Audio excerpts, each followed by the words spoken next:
Hi all welcome back to Sukeerthi vlogs. ಇದು Friday vlog ಆಗಿರುತ್ತೆ. ಇವತ್ತಿನ ಬ್ರೇಕ್ಫಾಸ್ಟ್ಗೆ ನಾನು ಜೋಳದ ರೊಟ್ಟಿನ ಮಾಡ್ಕೋತಾ ಇದ್ದೀನಿ. ಉತ್ತರ ಕರ್ನಾಟಕ ಸೈಡ್ ಮಾಡ್ತಾರಲ್ಲ ಆ ಥರದ ರೊಟ್ಟಿ ಅಲ್ಲ, ನಾವು ರಾಗಿ ರೊಟ್ಟಿ ಆ ಥರ ಎಲ್ಲ ಮಾಡ್ತೀವಲ್ಲ ಆ ರೊಟ್ಟಿ ಮಾಡ್ಕೋತಾ ಇದ್ದೀನಿ. ಇದಕ್ಕೆ ಒಂದು ಈರುಳ್ಳಿ, ಒಂದು 5ರಿಂದ 6 ಮೆಣಸಿನ್ಕಾಯಿ, ಒಂದು ಕ್ಯಾರೆಟ್ನ ತೊಗೊಂಡು ಅದಕ್ಕೆ ನೀಟಾಗಿ ತೊಳ್ಕೊಂಡು ಸಿಪ್ಪೆನ ಬಿಳಿಸ್ಕೊಂಡು ತುರ್ಕೊಂಡು ನಾನು ಇಲ್ಲಿ ಕಲಿಸ್ಕೊತಾ ಇದ್ದೀನಿ. ಇದಕ್ಕೆ ಫಸ್ಟ್ ನೀವು ನೀರು ಹಾಕೋಕ್ಕಿಂತ ಮುಂಚೆನೇ ಚೆನ್ನಾಗಿ ಕಲಿಸ್ಕೋಬೇಕು. ಅದಾದ ನಂತರ 1 ಟೇಬಲ್ ಸ್ಪೂನ್ ಆರ್ ನಿಮ್ಮ ರುಚಿಗೆ ತಕ್ಕಷ್ಟು 1 ಟೇಬಲ್ ಸ್ಪೂನ್ ಸಾಲ್ಟ್ನ ಕೂಡ ಹಾಕ್ಕೊಳ್ಳಿ. ನೀಟಾಗಿ ಕಲಿಸ್ಕೊಂಡು ನೀರು ಹಾಕ್ಕೋತಾ ಇದ್ದೀನಿ ನಾನಿಲ್ಲಿ. ನೀರು ಹಾಕೋವಾಗ ನೀವು ಒಂದೇ ಸಲ ಹಾಕಿಬಿಡಬೇಡಿ, ಬಿಕಾಸ್ ನಮ್ಗೆ ಯಾವ ಕನ್ಸಿಸ್ಟೆನ್ಸಿಗೆ ಬೇಕು ಅಂತ ಅಂದ್ಬಿಟ್ಟು ನಮಗೆ ಗೊತ್ತಾಗಲ್ಲ. ಹಾಗಾಗಿ ಸ್ವಲ್ಪ ಸ್ವಲ್ಪನೇ ಹಾಕ್ಕೊಂಡು ನೀಟಾಗಿ ಕಲಿಸ್ಕೊಳ್ಳಿ. ನಾನು ಇಲ್ಲಿ ತೋರಿಸ್ತಾ ಇದ್ದೀನಿ ನೋಡಿ ಈ ವಿಡಿಯೋಲ್ಲಿ.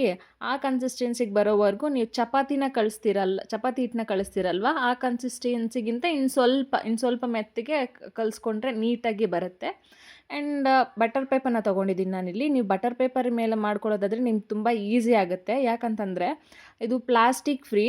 ಪ್ಯಾನ್ ಮೇಲೆ ಹಾಕ್ದಾಗೂ ನೀವು ಪ್ಯಾನ್ಗೇನು ಕಚ್ಕೊಳ್ಳಲ್ಲ. ಸೊ ಈಸಿಯಾಗಿ ನೀವು ಅದ್ರ ಮೇಲೇ ಹೆಂಚು ಮೇಲೆ ಹಾಕಿದ್ರೆ ನೀವು ಆ ಪೇಪರ್ನ ಮೇಲೆ ಕೆತ್ತಿದ್ರೆ ಈಸಿಯಾಗಿ ಅದು ಕಟ್ಟಾಗದೆ ಚೆನ್ನಾಗಿ ಬರುತ್ತೆ.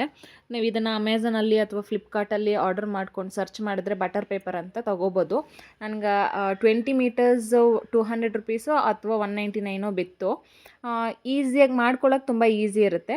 ಹಾಗೆ ನಾನು ಪ್ಯಾನ್ನ ಹಿಡ್ಕೊಂಡು ನಾನು ಇಲ್ಲಿ ತೋರಿಸ್ತಾ ಇದ್ದೀನಿ ನೋಡಿ, ಸ್ವಲ್ಪ ಆಯಿಲ್ನ ಅಪ್ಲೈ ಮಾಡಿಕೊಂಡು ನೋಡಿ ನಾನಿಲ್ಲಿ ತೋರಿಸ್ತಾ ಇದ್ದೀನಿ ಎಷ್ಟು ನೀಟಾಗಿ ಬಂದುಬಿಡ್ತಿದೆ ಅಂತ ನೋಡಿ.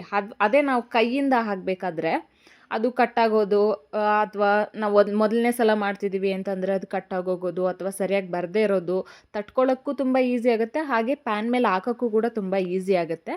ಒಂದು ಸಲ ನೀವು ಆರ್ಡರ್ ಮಾಡ್ಕೊಂಡು ತಗೊಳ್ಳಿ. ಪ್ಯಾನ್ ಮೇಲೆ ಹಾಕಿದ್ಮೇಲೆ ಒಂದು ಸೈಡ್ನ ನಾನು ಆಯಿಲ್ ಅಪ್ಲೈ ಮಾಡಿಕೊಂಡು ಅದನ್ನು ನೀಟಾಗಿ 2 ಸೈಡ್ಸ್ ಚೆನ್ನಾಗಿ ಬೇಯಿಸ್ಕೊಂಡ್ರೆ ಜೋಳದ ರೊಟ್ಟಿ ರೆಡಿನೇ ಆಗುತ್ತೆ. ಹಾಗೆ ನಾನು ಇವತ್ತಿನ ಬ್ಲಾಗಲ್ಲಿ ತೊಂಡೆಕಾಯಿ ಪಲ್ಯ ಮಾಡೋದು ಹೇಗೆ ಅಂತ ಅಂದ್ಬಿಟ್ಟು ತುಂಬ ಸಿಂಪಲ್ ಆ್ಯಂಡ್ ಈಸಿಯಾಗಿ ಮಾಡೋದು ಹೇಗೆ ಅಂತ ಅಂದ್ಬಿಟ್ಟು ತೋರಿಸ್ಕೊಟ್ಟಿದ್ದೀನಿ. ಒಂದು ಸಲ ನೀವು ಮನೇಲಿ ಟ್ರೈ ಮಾಡಿ, ಚೆನ್ನಾಗಿ ಬರುತ್ತೆ. ಈ ಮೆಥಡ್ ಒಂದು ಸಲ ಟ್ರೈ ಮಾಡಿ ನೋಡಿ, ಚೆನ್ನಾಗಿ ಬರುತ್ತೆ. ನಾನಿಲ್ಲಿ ಒಂದು 1/4 kg ಆಗೋಷ್ಟು ತೊಂಡೆಕಾಯಿನ ತೊಗೊಂಡಿದ್ದೀನಿ. ನೀಟಾಗಿ ವಾಶ್ ಮಾಡಿಕೊಂಡು ಒಂದು ಟಿಶ್ಯೂ ಅಲ್ಲಿ ಅದನ್ನು ಚೆನ್ನಾಗಿ ಒರೆಸ್ಕೊಂಡು ತೊಗೊಂಡಿದ್ದೀನಿ. ಕಟ್ ಮಾಡ್ಕೋತಾ ಇದ್ದೀನಿ. ಈ ಥರ ನಾನು ತೋರಿಸ್ತಾ ಇದ್ದೀನಿ ನೋಡಿ ಈ ವಿಡಿಯೋಲ್ಲಿ. ಆ ಥರ ಉದ್ದುದ್ದ ಪೀಸಸ್ ಆಗಿ ಕಟ್ ಮಾಡಿಕೊಂಡು ಒಂದು ಪಾತ್ರೆನ ತೊಗೊಂಡು ಇದನ್ನು ಬೇಯಿಸ್ಕೊಳ್ಳೋಕೆ ಇಟ್ಕೊಳ್ಳಿ. ಇದನ್ನು ಆಲ್ಮೋಸ್ಟ್ 5 to 10 ಮಿನಿಟ್ಸ್ ಆದರೆ ಕ್ಲೀನಾಗಿ ಬೆಂದೋಗುತ್ತೆ. ನೀವು ಮುಟ್ಟಿ ನೋಡಿ ಬೆಂದಿದೆಯಾ ಇಲ್ವಾ ಅಂತ ಅಂದ್ಬಿಟ್ಟು ಚೆಕ್ ಮಾಡ್ಕೊಳ್ಳಿ. ನೀಟಾಗಿ ಬೆಂದಿದ್ರೆ 5 to 10 ಮಿನಿಟ್ಸ್ ಆದರೆ ನೀಟಾಗಿ ಬೆಂದಿರುತ್ತೆ. ಹಾಗೆ ನಾನೊಂದು ಮಿಕ್ಸಿ ಜಾರ್ಗೆ 1 ಟೇಬಲ್ ಸ್ಪೂನ್ ಸಾಸಿವೆ, 1 ಟೇಬಲ್ ಸ್ಪೂನ್ ಜೀರಿಗೆ, ಹಾಗೆ ಒಂದು 1/2 ಟೇಬಲ್ ಸ್ಪೂನ್ ಮೆಂತ್ಯನೂ ಕೂಡ ಹಾಕ್ಕೋತಾ ಇದ್ದೀನಿ. ಒಂದು 4ರಿಂದ 5 ಬೆಳ್ಳುಳ್ಳಿ ತೊಗೊಂಡಿದ್ದೀನಿ. ಹಾಗೆ ಒಂದು ಚಿಕ್ಕ ನಿಂಬೆ ಗಾತ್ರದಷ್ಟು ಹುಣಸೆಹಣ್ಣು ತೊಗೊಂಡಿದ್ದೀನಿ. 2 ಒಣಮೆಣ್ಸಿನ್ಕಾಯಿ, 1 ಹಸಿಮೆಣ್ಸಿನ್ಕಾಯಿನ ತೊಗೊಂಡಿದ್ದೀನಿ. ನಾವು ಖಾರ ಸ್ವಲ್ಪ ಕಡಿಮೆ ತಿನ್ನೋದ್ರಿಂದ ಹಸಿಮೆಣ್ಸಿನ್ಕಾಯಿ ಒಂದೇ ತೊಗೊಂಡಿದ್ದೀನಿ. ನಿಮ್ಮ ರುಚಿಗೆ ತಕ್ಕಷ್ಟು ತೊಗೊಳ್ಳಿ ನೀವು. ಹಾಗೆ ನಾನು 1/2 ಕಪ್ ಆಗೋಷ್ಟು ಹಸಿ ಕೊಬ್ಬರಿನ ತೊಗೊಂಡು ನೀಟಾಗಿ ಗ್ರೈಂಡ್ ಮಾಡ್ಕೊಂಡು ಇಟ್ಕೊಂಡಿದ್ದೀನಿ. ಹಾಗೆ ಒಂದು ಬಾಣಲಿನ ತೊಗೊಂಡು ಎಣ್ಣೆ ಹಾಕ್ಕೊಂಡು ಸಾಸಿವೆ, ಜೀರಿಗೆ, ನಾರ್ಮಲಾಗಿ ನಾವು ಒಗ್ಗರಣೆಗೆ ಏನು ಹಾಕ್ತೀವಿ ಅದನ್ನೆಲ್ಲ ಹಾಕ್ಕೊಂಡು ಕರಿಬೇ, ಒಂದು 2 ಟೇಬಲ್ ಸ್ಪೂನು ಉದ್ದಿನಬೇಳೆನ ಹಾಕ್ಕೋತಾ ಇದ್ದೀನಿ. ಹಾಗೆ 2 ಟೇಬಲ್ ಸ್ಪೂನ್ ಕಡಲೆಬೇಳೆನೂ ಹಾಕ್ಕೋತಾ ಇದ್ದೀನಿ. ಇದನ್ನು ಚೆನ್ನಾಗಿ ಮಿಕ್ಸ್ ಮಾಡಿಕೊಂಡು ಪಕ್ಕ ಗ್ರೈಂಡ್ ಮಾಡ್ಕೊಂಡು ಇಟ್ಕೊಂಡಿದ್ವಲ್ಲ ಅದನ್ನು ಆ್ಯಡ್ ಮಾಡಿಕೊಂಡು ಇದು ಹಸಿ ವಾಸನೆ ಹೋಗೋವರೆಗೂ ಒಂದು 2 to 3 ಮಿನಿಟ್ಸ್ ಚೆನ್ನಾಗಿ ಮಿಕ್ಸ್ ಮಾಡ್ಕೊಳ್ಳಿ.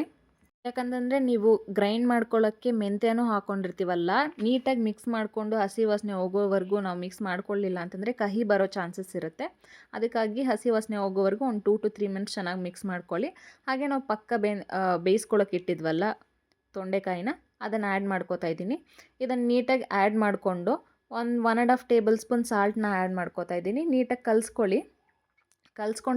ಆಗಿದ ತಕ್ಷಣ 1 ಗ್ಲಾಸ್ ಆಫ್ ವಾಟರ್ ಹಾಕ್ತಾಯಿದ್ದೀನಿ ನಾನಿಲ್ಲಿ. ವಾಟರ್ ಫುಲ್ ಅಬ್ಸರ್ವ್ ಆಗೋವರೆಗೂ ನೀವು ಲಿಡ್ನ ಕ್ಲೋಸ್ ಮಾಡಿಕೊಂಡು ಚೆನ್ನಾಗಿ ಬೇಯಿಸ್ಕೊಳ್ಳಿ. ನಾನು ಈ ವಿಡಿಯೋಲ್ಲಿ ತೋರಿಸ್ತಾ ಇದ್ದೀನಿ ನೋಡಿ, ಇಲ್ಲಿ ಆ ಕನ್ಸಿಸ್ಟೆನ್ಸಿಗೆ ಬರೋವರೆಗೂ ನೀವು ಚೆನ್ನಾಗಿ ಮಿಕ್ಸ್ ಮಾಡಿಕೊಂಡ್ರೆ ಚೆನ್ನಾಗಿ ಬೆಂದಿರುತ್ತೆ. ಸೊ ತೊಂಡೆಕಾಯಿ ಪಲ್ಯ ರೆಡಿನೇ ಆಗುತ್ತೆ. ತುಂಬಾ ಚೆನ್ನಾಗಿ ಬಂದಿತ್ತು ಪಲ್ಯ. ನೀವು ಮನೇಲಿ ಒಂದು ಸಲ ಟ್ರೈ ಮಾಡಿ. ಹಾಗೆ ಈ ವಿಡಿಯೋ ಏನಾದರೂ ನಿಮಗೆ ಇಷ್ಟ ಆಗಿದ್ದರೆ ಪ್ಲೀಸ್ ಒಂದು ಲೈಕ್ ಮಾಡಿ. ಹಾಗೆ ನನ್ನ ಚಾನಲ್ನ ಸಬ್ಸ್ಕ್ರೈಬ್ ಮಾಡಿಕೊಂಡು ಕೂಡ ನೋಡಿ. Thank you.